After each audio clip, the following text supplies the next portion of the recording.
Fala galera, sejam muito bem-vindos a mais um vídeo no canal. Antes da gente começar, eu vou pedir para você se inscrever e deixar seu like. Não custa nada para você, nem dinheiro nem tempo, e me ajuda muito porque eu tô com a meta de bater 200 inscritos até o final do ano e falta bastante aí. E o vídeo de hoje é mais um vídeo do quadro ensinando você a ganhar dinheiro no mercado futuros. E hoje eu vou falar sobre os 3 melhores indicadores para você usar no mercado futuros. Eu já vou adiantar aqui o seguinte, galera. Eu não sou aquele cara que enche o gráfico de indicador. Na minha opinião, não tem sentido nenhum. Porque o indicador, ele vem depois do gráfico. Todos os indicadores, o que eles te ajudam é depois que o gráfico já aconteceu.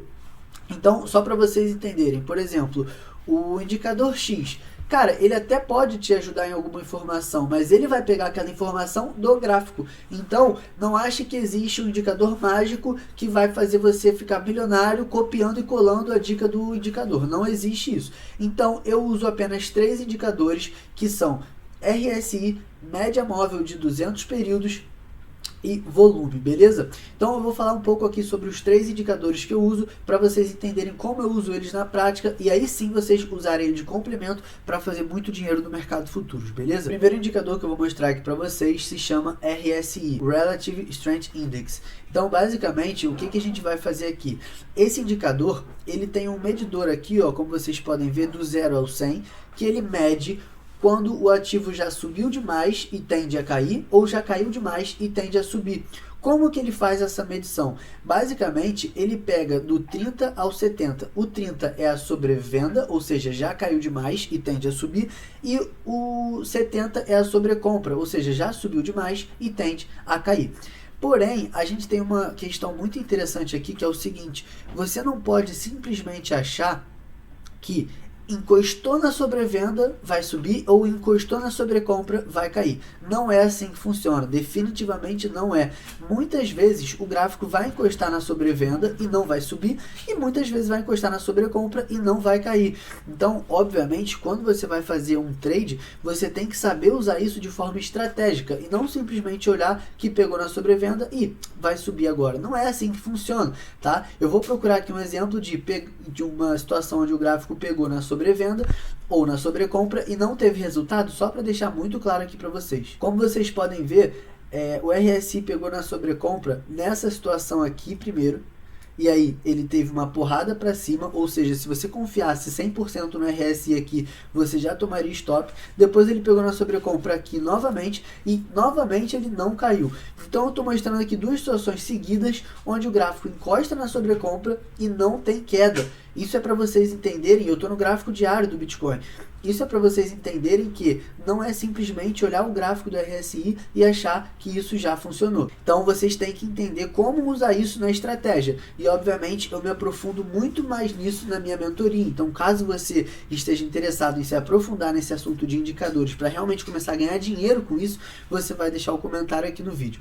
Vamos para os outros 2 indicadores que eu uso aí no mercado futuros. O outro indicador que eu uso é a média móvel de 200 períodos. Lembrando, para você adicionar esses indicadores na tela, é só você vir aqui nessa aba indicadores e aí você vai pesquisar o nome de cada um. Os que eu uso são volume, Relative Strength Index e EMA, tanto faz, porque eu só uso a de 200. Então se você quiser usar essa, você tem a de 200, ou essa aqui você também tem a de 200.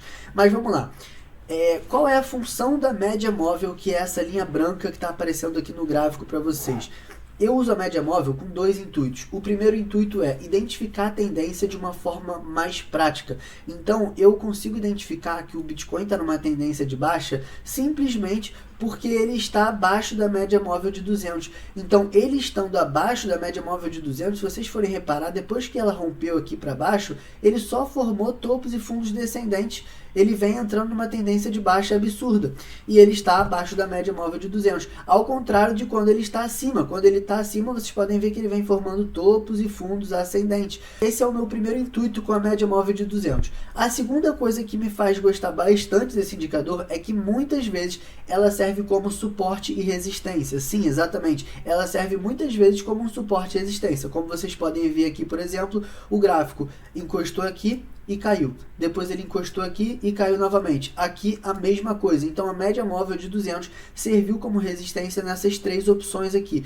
tanto nessa, quanto nessa, quanto nessa. Então, e ela também serve de suporte muitas vezes, tá? Então, nessa região aqui, por exemplo, a média móvel serviu como suporte para o gráfico encostou na média e começou a subir, beleza?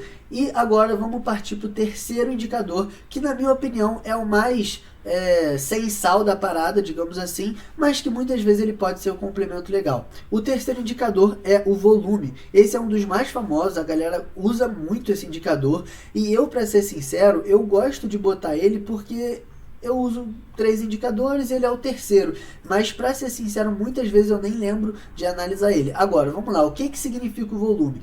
Ele mede a intensidade do movimento, então se tem um volume forte de compra, ele mostra que a força compradora está muito forte, e aquilo ali é interessante porque se tiver algum padrão prestes a romper, digamos que, por exemplo, a gente esteja vendo aqui uma bandeira de alta, o volume de compra está muito forte numa situação dessa, é muito legal, porque a probabilidade de romper é muito grande. Agora, se a gente tem uma bandeira de alta e o volume de compra está muito fraco, então a gente olha esse gráficozinho aqui, que é o volume, tá? Essas barrinhas verdes e vermelhas aqui, e o volume de compra está muito fraco, tem uma grande probabilidade de ter um falso rompimento e dar uma caída, beleza?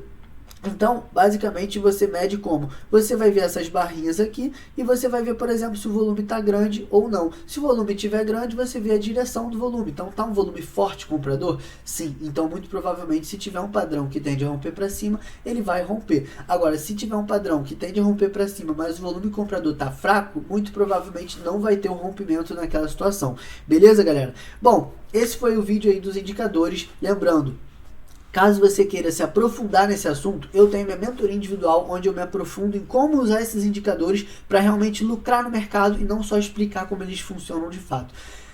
Mais uma vez, deixa o seu like, se inscreve no canal, não custa nada para você e me ajuda muito, beleza? Tamo junto e me ajuda a bater essa meta aí de 200 inscritos até o final do ano. Valeu!